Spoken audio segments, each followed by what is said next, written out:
Ini bisa Anda jadikan tugas akhir ini, seperti ini ya. Plate girder dan box girder. Bedanya apa? Untuk plate girder, biasanya sampai bentang 35 meter. Untuk box girder bisa mencapai bentang sampai 40 meter. Komponennya sama seperti balok baja. Lantai kendaraannya biasanya komposit dengan balok memanjang dan terbuat dari balok dari beton bertulang. Bedanya yang girder ini dengan yang baja apa bedanya? Kan sama-sama WF bentuknya. Kalau yang girder ini gimana? Ada yang mau komentar mungkin?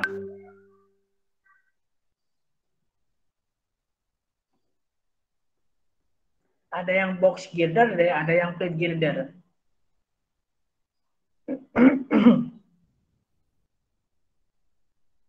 Kalau yang girder ini berarti dia buat dari plat yang dipotong-potong ya, yang dipotong-potong kemudian dijadikan balok ya. Kalau yang WF yang dari sana, yang dari pabrikan itu berarti sudah apa namanya, WF-nya sudah ada, nggak usah dilas-las, sudah bisa digunakan sebagai balok ya. Tapi untuk jembatan ini kita perlu inersianya yang besar, sehingga tingginya besar, tinggi baloknya besar. Ya mungkin kalau nggak ada ya terpaksa Anda harus buat sendiri ya, custom. Berarti dari balok girder atau box girder. Lantai kendaraannya biasanya komposit dengan balok memanjang dan terbuat dari beton bertulang. Nah, jadi lantai kendaraannya komposit dan menyatu dengan balok memanjang ya. Beda seperti jembatan rangka. Bedanya apa bedanya? Bedanya apa? Nah, ada yang mau komentar? Silakan. Kalau mau komentar, saya catat namanya dan NPM-nya. Mungkin lantai kendaraan. Ya, silakan. Siapa ini? Pak, kalau orang Agus, Pak. Agus Hilmi ya? Ya. Mungkin kalau yang rangka itu platnya di atasnya itu ya, Pak. Menumpuk di atasnya balok. Platnya menumpuk di atasnya baloknya itu. Ya, terus? Nah, kalau yang plate girder itu jadi satu gitu, Pak. Jadi satu. Atau istilahnya apa? Selevel gitu. Oh, selevel. Ya, Gus.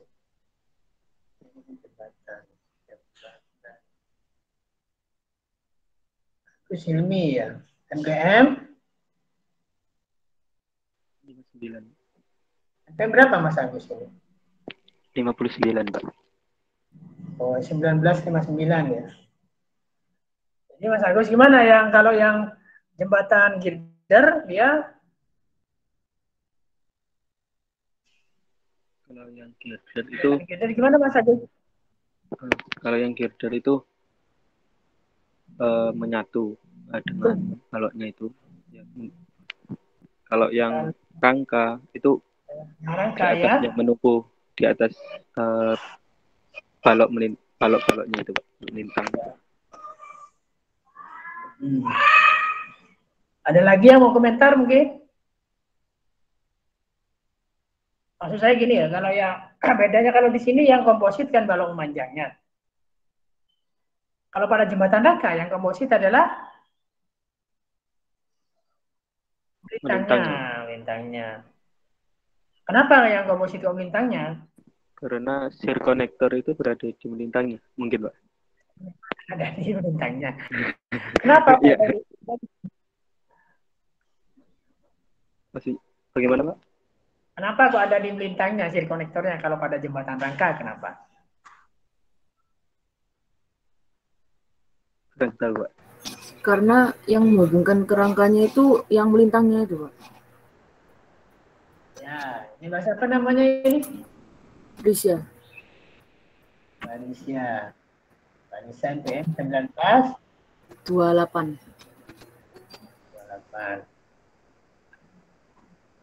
Ya, di situ yang jadi rangka yang melintangnya itu ya. Kalau pada jembatan rangka, struktur yang nahan momen jembatan itu kan secara keseluruhan kita anggap sebagai balok ya kan, secara keseluruhan ya kan. Strukturnya pada rangka ya rangkanya itu. Tapi pada balok ginder strukturnya jembatannya ya baloknya itu, balok memanjangnya itu strukturnya. Yang nahan momen itu, ya kan, yang nahan. Kalau balok itu kan nahan momen, nahan lentutan balok itu ya kan. Jadi pada jembatan rangka yang nahan momen, yang nahan lentutan adalah rangkanya. Tapi pada rangkanya gak ada momen lah ya. Karena rangka itu kan hanya menerima gaya aksial, tekan dan tarik.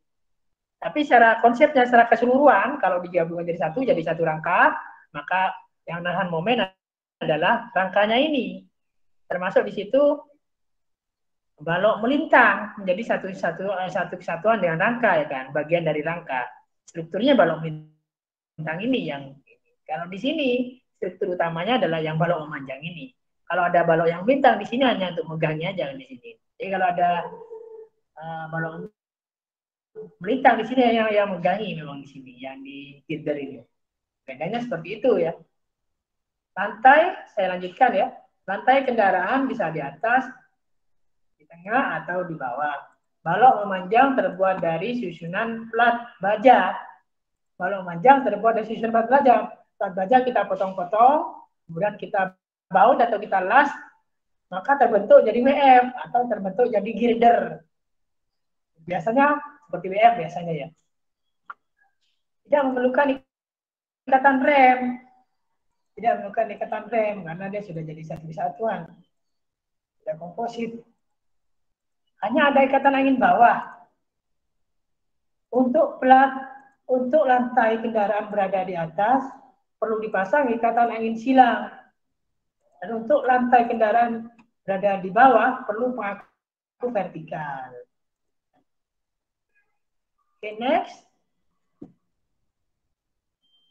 Ini. Bila lantai kendaraan terbuat dari beton berketang, maka ikatan angin hanya diperlukan pada saat pendirian. Namun di lapangan sering dipasang secara permanen. Ya. Ikatan angin. Bila lantai kendaraannya terbuat dari kayu, maka ikatan angin dan ikatan rem mutlak diperlukan. Nah, kurang monolit, kurang jadi satu kesatuan ya. Kayu kurang jadi satu kesatuan. Makanya harus ada ikatan rem dan ada ikatan angin. Ini gambaran apabila lantai kerjanya ada di atas, lantai kendaraannya ada di atas, dan lantai kendaraan ada di bawah. Oke, next.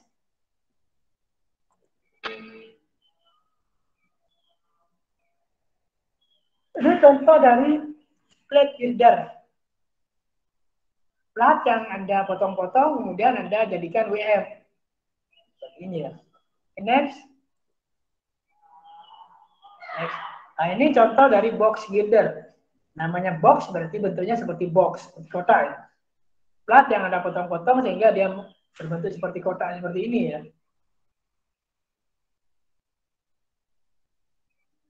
Ini kalau dari sambungannya kan paku keling ini kan. Berarti ini cocoknya untuk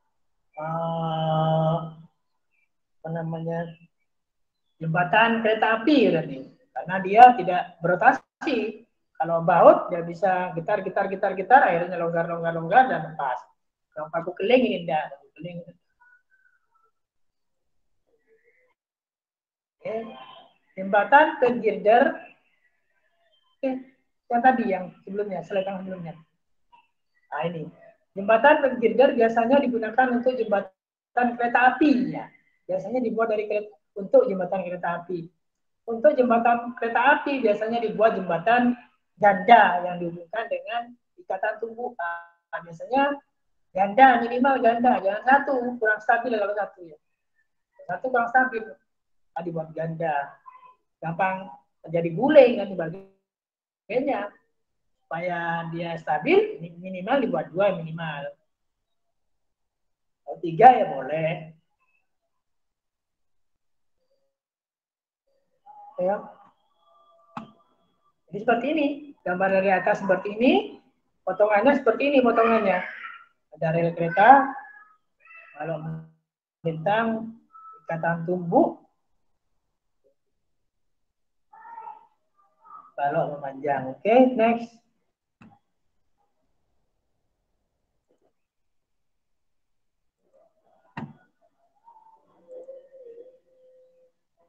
Jembatan girder hibrid.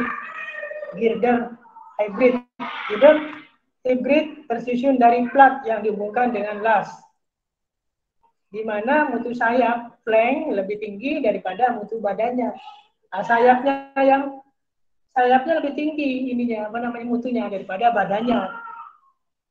Girder hibrid bisa dikomposit atau tidak komposit, bisa komposit atau tidak. Untuk non komposit, maka mutu flank atas dan bawah sama, itu yang non komposit. Mutu badan lebih kecil daripada mutu flank, namun tidak lebih rendah dari 35%. Ya. Luas flank tekan lebih besar daripada flank tarik. Oke, next.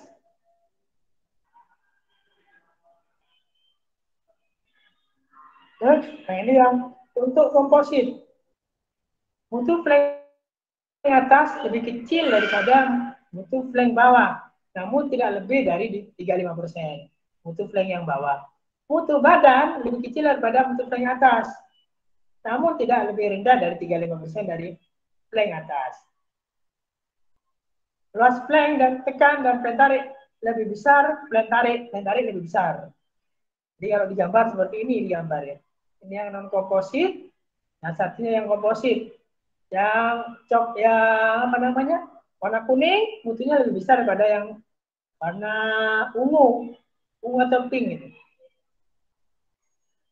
Ungu ya. Dan lebih besar daripada hijau, mutunya yang paling besar adalah yang kuning, kemudian yang ungu, kemudian yang hijau ya.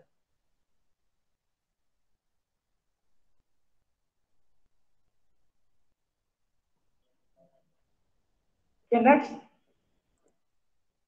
Sebenarnya kenapa sih dibuat seperti itu tadi? Kita kembali lagi ke itu. Ada yang mau komentar? Kenapa kok dibuat seperti itu?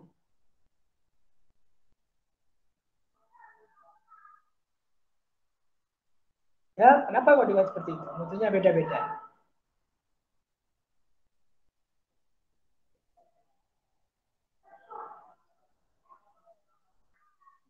Ada yang komentar? Kenapa yang komposit itu flank yang atas mutunya lebih rendah daripada flank yang bawah? Kenapa?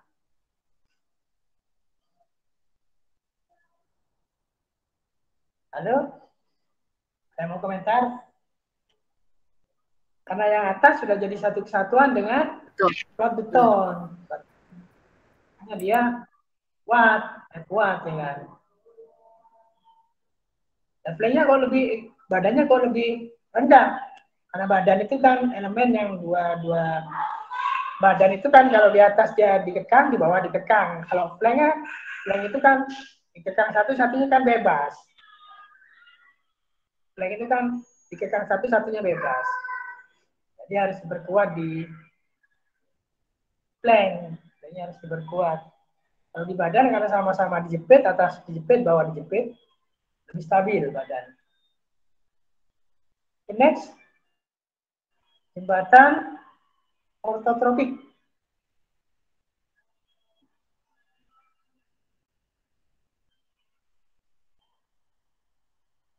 Jembatan ortotropik.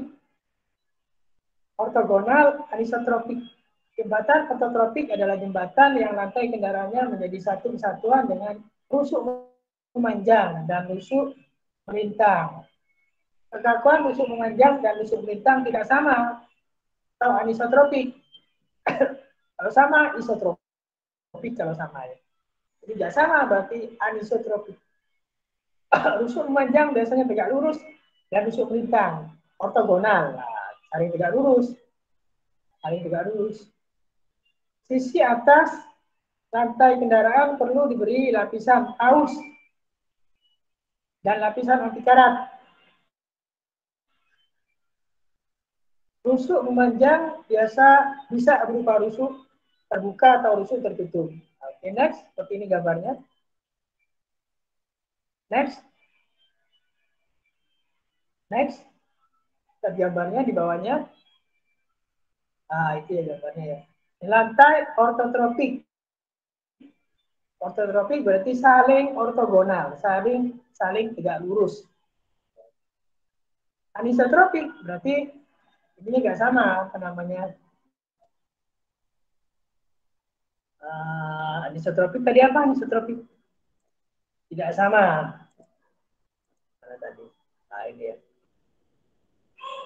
Kekakuannya rusuk, memanjang dan melintang tidak sama. Berarti anisotropik.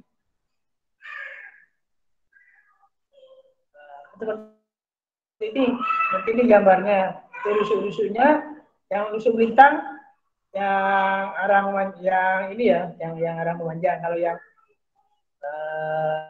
di potongan itu berarti yang rusuk memanjangnya itu berarti yang terlihat, yang seperti siku, yang seperti dovetail atau ekor burung dara, atau yang seperti huruf T,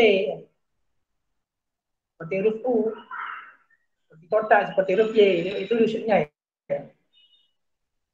Ada yang rusuk tertutup, ada yang rusuk terbuka. Okay, next.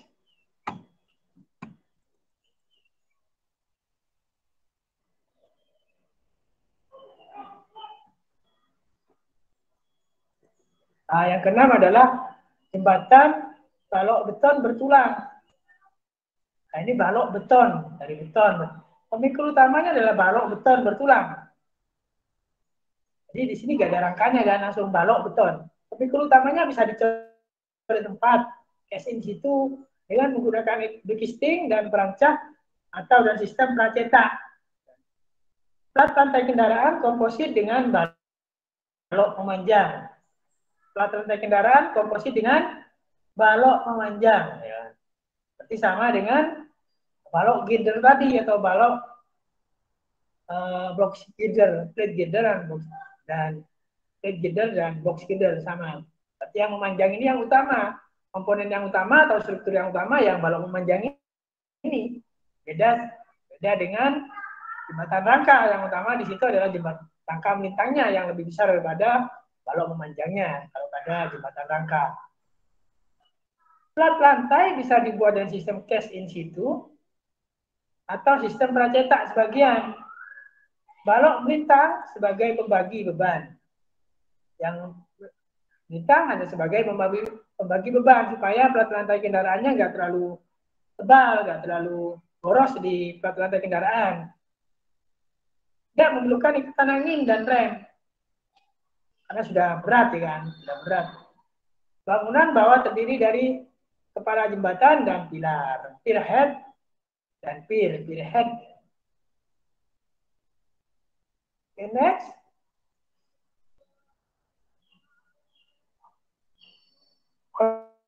Ini gambar melintang dari jembatan balok beton.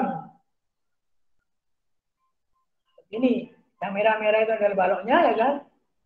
Ada lantai kendaraan,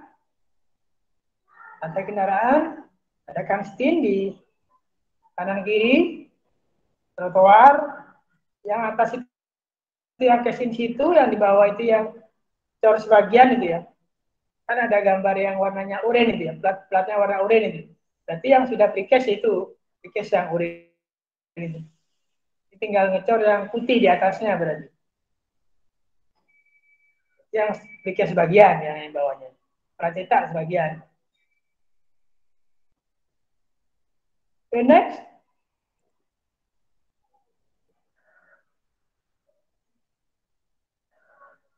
Ini ada bedanya antara yang pracetak sebagian dan cast in situ. Yang pracetak sebagian ada yang warna kuning itu ya. Itu balok plat pracetaknya. Tercetak di situ menumpuk ke baloknya, menumpuk sedikit ke baloknya. Kemudian tulangan dari baloknya belum dicor, ternyata belum dicor. Baru kita tempatkan yang biru. Kalau yang case in situ berarti di sini harus pakai bekisting ya. Platnya harus pakai bekisting. Sehingga bisa dicor semuanya dari tebal plat. Kalau yang pracetak kan harus cuma sebagian yang dicor, sebagian sudah menjadi plat precast-nya. Ya, paham ya? Oke, next.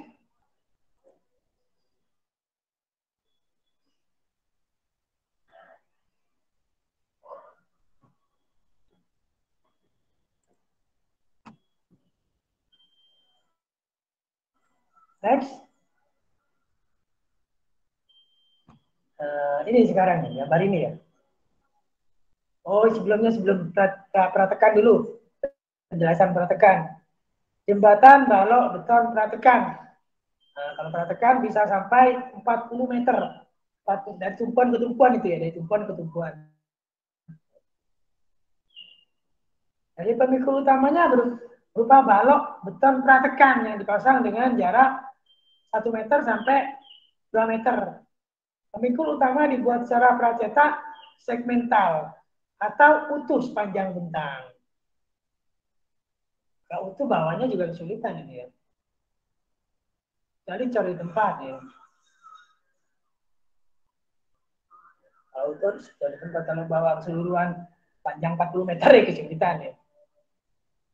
Plat rantai kendaraan komposit dengan balok memanjang. Dan plat rantai kendaraan komposit dengan balok memanjang yang dicor setelah baloknya selesai. Plat lantai bisa dibuat sistem cash in situ atau sistem pracetak. Bisa dua-duanya. Cash in situ atau pracetak. Balok melintang sebagai pembagi beban dan dibuat secara pracetak dan bisa disebut diafragma. Dan tidak memerlukan ikatan angin dari ikatan rem. Karena sudah berat, sudah stabil. Bangunan bawah terdiri dari kepala jembatan dan pilar, pier head dan pier. Next, itu gambar potongan dari balok pracetak.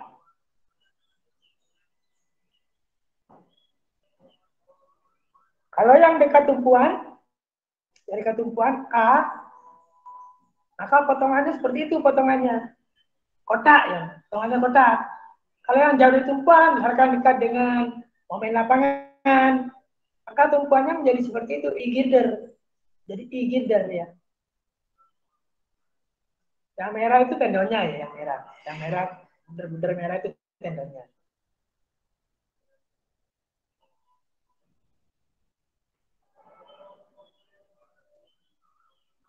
Oke.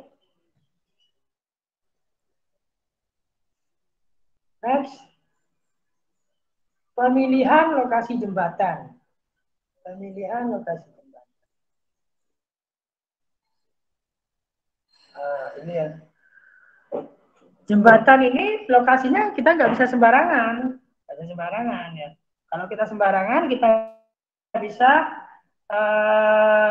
dalam jangka panjang kita bisa banyak mengeluarkan biaya perawatan. Biaya perawatan akhirnya banyak. Makanya sebelum dibangun, kita harus survei dulu kira-kira seminim mungkin biaya pembangunan seminim mungkin, sekecil mungkin, dan juga biaya pemeliharaan, biaya maintenance juga seminim mungkin. Makanya kita harus mengikuti trik-trik untuk memilih lokasi jembatan. Pertama, dipilih lintasan yang sempit dan stabil. Lintasannya yang paling sempit dan stabil. Stabil. Ujung-ujungnya stabil, gak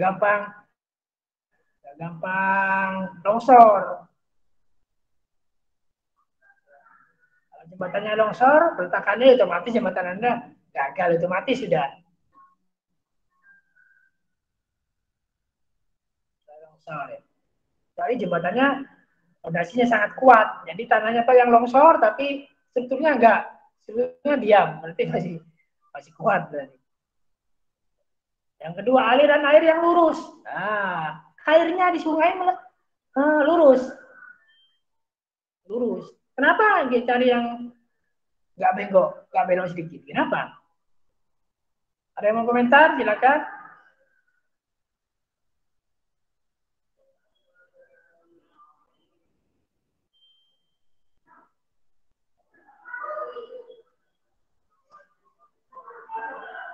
Ada yang mau komentar? Ya, garis komentar ya. Kenapa kok cari yang lurus? Supaya lebar jembatan tetap. Ya. Kalau yang menggok, yang nggak lurus, nah itu terjadi abrasi. Lama-lama bentang jembatannya bisa berubah. Ya tambah kecil bisa tambah besar, yang gawat tambah besar ya. Ini yang repot. Tebing tepian yang cukup tinggi dan stabil. Nah, tebingnya yang cukup tinggi dan stabil. Kalau rendah, Anda nanti biayanya banyak. Kalau rendah, karena biaya ngurusnya akhirnya banyak sekali. Jadi cari yang tinggi dan stabil. Kondisi tanah dasar yang baik, supaya fondasi tiangnya nggak terlalu dalam. Sumbu sungai dan sumbu jalan misalkan tegak lurus. Nah, ini hampir sama dengan yang nomor 2 ini ya.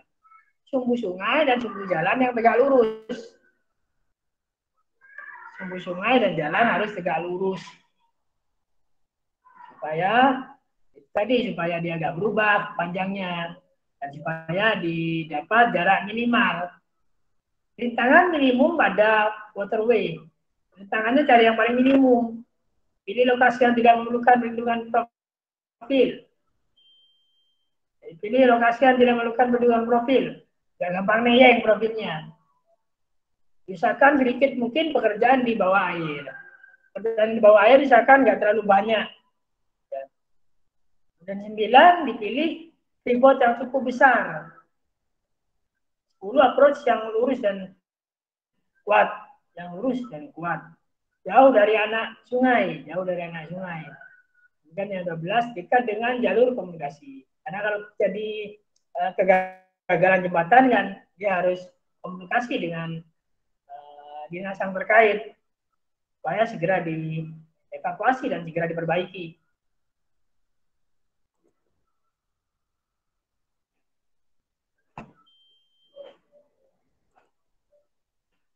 Okay, next.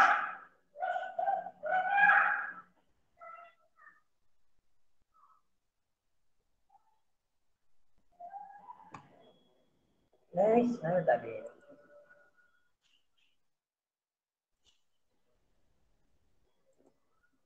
Halaman berapa ini? Tengok muka air itu ya. Beda menurutnya saya.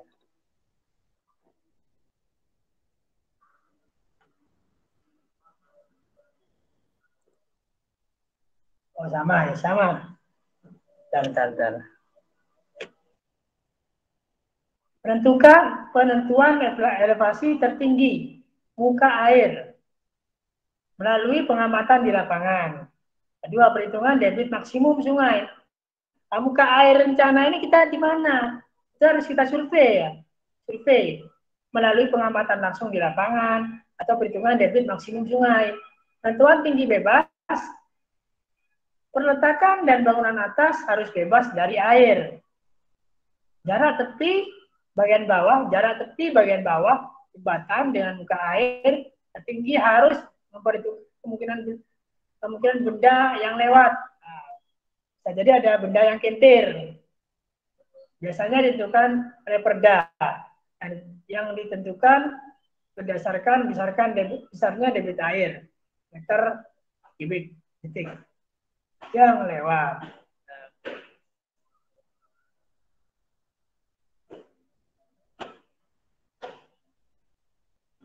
Jadi macam-macam lekinya yang di bawah 0,3 maka hanya 150. Kinya yang di bawah 3 maka hanya 450. Kinya yang di atas 3 maka hanya sama dengan 600. Sama yang berikutnya. Kinya yang di bawah 300 maka hanya 900. Kinya yang di bawah 3000 maka hanya sama dengan 1200. Kinya yang di atas 3000 maka hanya 1500.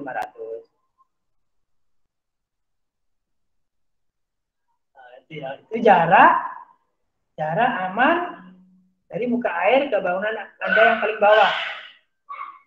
Bangunan Anda yang paling bawah. Okay, next. Data yang diperlukan untuk pemilihan lokasi jembatan. Data yang diperlukan pertama peta indeks. Skalanya 150. Skalanya kecil, jadi bisa terlihat situasinya bisa terlihat. Kemudian peta kontur skala 1/1000. Jadi yang pertama kan peta indeks skala 1/50.000 itu ya, 50.000 ya. Jadi artinya kan kelihatan dari situasi dari atas, kelihatan menyeluruh, namanya. Kelihatan semuanya.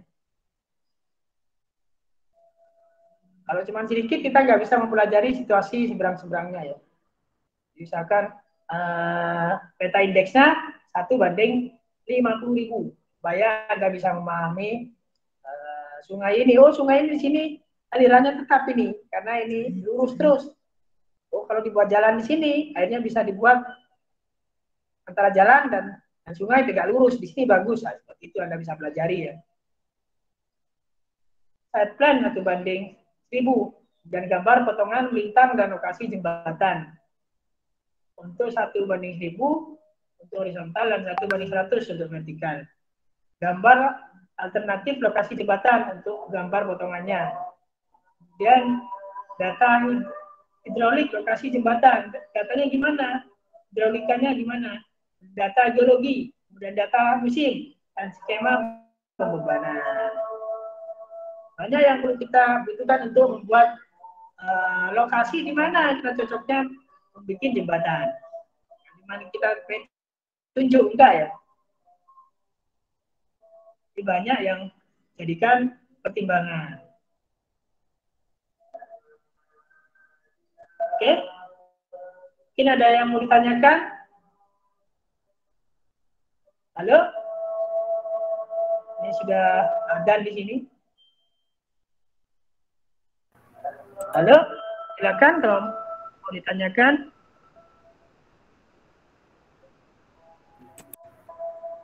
Jika ada, insya Allah saya cukupkan sekian dulu untuk hari ini. Kurang lebihnya saya mohon maaf. Minggu depan tolong bisa ada yang presentasi ya, karena waktunya sudah tinggal sedikit. Insya Allah itu untuk hari ini, kurang lebihnya saya mohon maaf. Mudah-mudahan Allah paling manfaat dan barokah. Assalamualaikum warahmatullahi wabarakatuh. Waalaikumsalam warahmatullahi wabarakatuh. Terima kasih, Pak. Terima kasih.